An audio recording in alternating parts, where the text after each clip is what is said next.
என் viewers எல்லாருக்கும் வணக்கம். இன்றைக்கி வந்து வெங்காயத்தில் ஒரு போண்டா பண்ண போகிறேன். வாங்க என் கூட. வெங்காயம் நான் ஒரு 3 வெங்காயத்தை நீளமாக நறுக்கி வச்சுருக்கேன். அதை போட்டுடலாம்.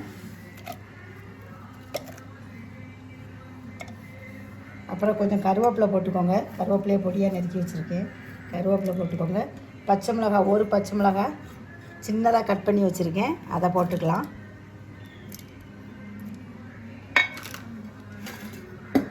கொத்தமல்லி கீரை வச்சுருக்கேன், அதை போட்டுடலாம். தேவைக்கு உப்பு போட்டுக்கோங்க. வெங்காயம் கொஞ்சம் போட்டுக்கோங்க.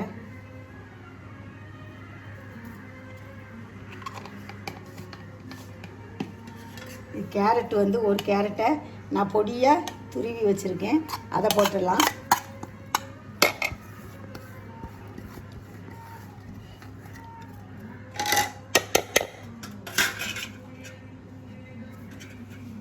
இப்போ வந்து இஞ்சி வெள்ளைப்பூடு பேஸ்ட்டு நான் இதை தட்டி போட போகிறேன். பூண்டு இஞ்சி தட்டி போட போகிறேன்.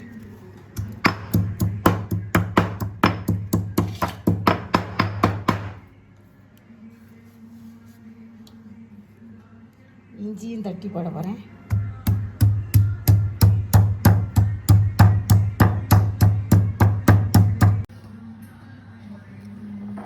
இது அவ்வளோத்தையும் கொஞ்சம் பெருஞ்சீரகத்தை கொஞ்சம் கல்லில் இடிகல்லில் அப்படி நுணுக்கி போடுங்க. அப்போ வந்து அந்த இது கொஞ்சம் நல்லாயிருக்கும். பெருஞ்சீரக பொடி இருந்தாலும் சரி, இல்லாட்டி இதை அப்படி நுணுக்கி போடுங்க.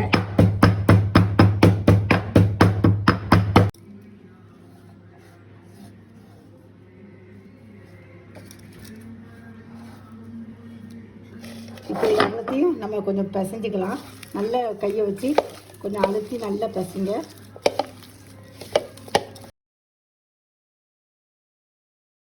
கொஞ்சம் மஞ்சள் பொடி,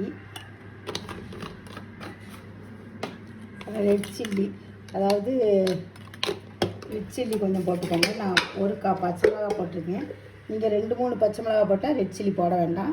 நான் ஒரு பச்சை மிளகா. அதுக்கப்புறம் காஷ்மீர் சில்லி கலருக்கு கொஞ்சம் போட்டுக்கலாம்.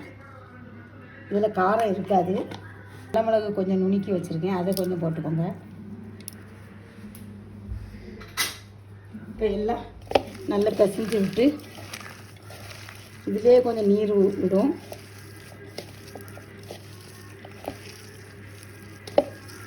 எல்லா இடத்துலையும் கலந்துக்கிற மாதிரி நல்ல ஒரு கப்பு கடலை மாவு போட்டுக்கிறேன். இந்த ஸ்பூனுக்கு 2 ஸ்பூன் அரிசி மாவு போட்டுக்கிறேன்.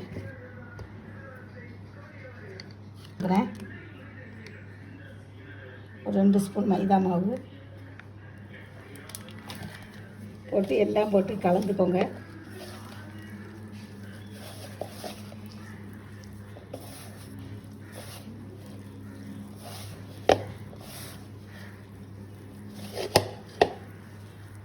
கொஞ்சம் தண்ணி வேணால் நம்ம ஊற்றுங்க, ரொம்ப விட வேண்டாம்.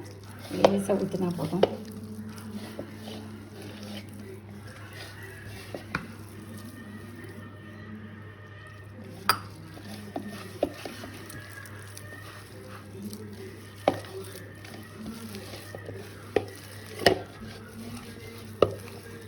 ரெடி ஆகிட்டு இதில் வந்து சூடு எண்ணெயை நம்ம கொஞ்சம் ஊற்றிக்கலாம். அப்போ மொறுன்னு இருக்கும்ல, கொஞ்சம் ஊற்றினா போதும். போட்டுட்டு அப்படியே கரைஞ்சிக்கோங்க. கை வச்சிடாதீங்க, பொல்லியும். இதில் வந்து நீங்கள் மைதா மாவுக்கு பதில் கோதுமை மாவு கூட போட்டுக்கலாம்.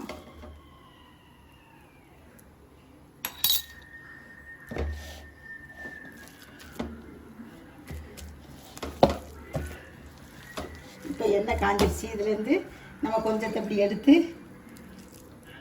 இப்படி உருட்டிக்கோங்க.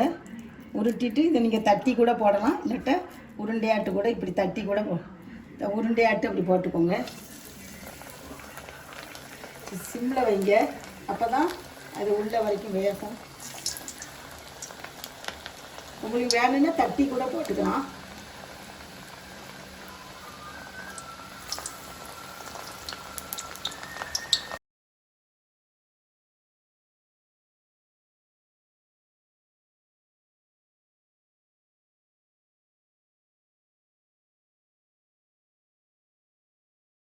நீங்கள் சிம்மிலேயே வச்சு போடுங்க, அப்போ தான் அது வந்து உள்ளே நல்ல வேகும். இப்படி உங்களுக்கு இது இல்லைன்னா நெக்ஸ்ட்டு நான் தட்டி காமிக்கிறேன், தட்டையாட்டு போடலாம். அப்படி சொல்லும்போது அது கொஞ்சம் சீக்கிரம் வெந்துடும். அது நம்ம தட்டி போடும்போது அது சீக்கிரம் வெந்துடும்.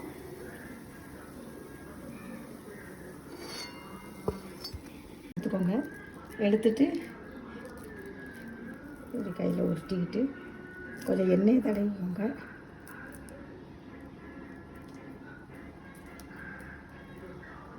இப்படி போட்டால் சீக்கிரம் நல்லா வெந்துடும். அதில் 1 கப்பு தண்ணி ஊற்றிருக்கேன். அதில் வந்து இஞ்சி டீ போட போகிறேன். கொஞ்சம் நல்ல மிளகு பொடிச்சு அதை போட்டு நல்ல மிளகு போடுங்க. இஞ்சி கொஞ்சம் துருவி போட்டுக்கலாம்.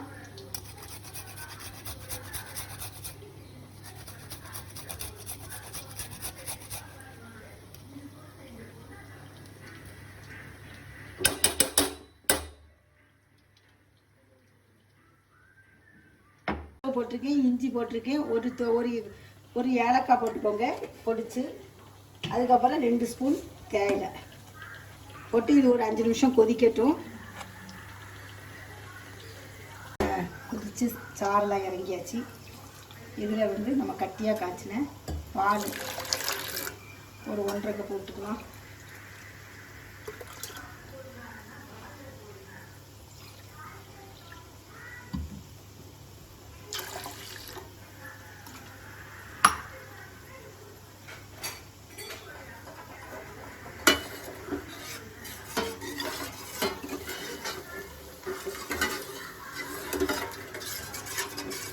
இதில் வந்து ஒரு 1.5 கரண்டி சீனி போடுங்க.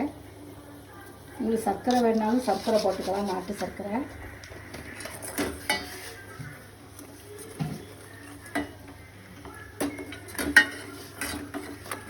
இப்போ டீ ஒரு கொதி வரட்டும். கொதி வந்தோன்னா நம்ம வடிகட்டிடலாம்.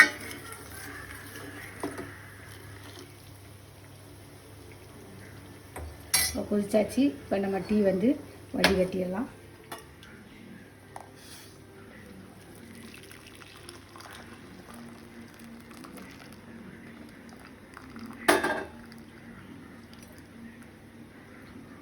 வந்து ரெடி ஆயாச்சு. வெங்காய போண்டா ரெடி ஆயாச்சு.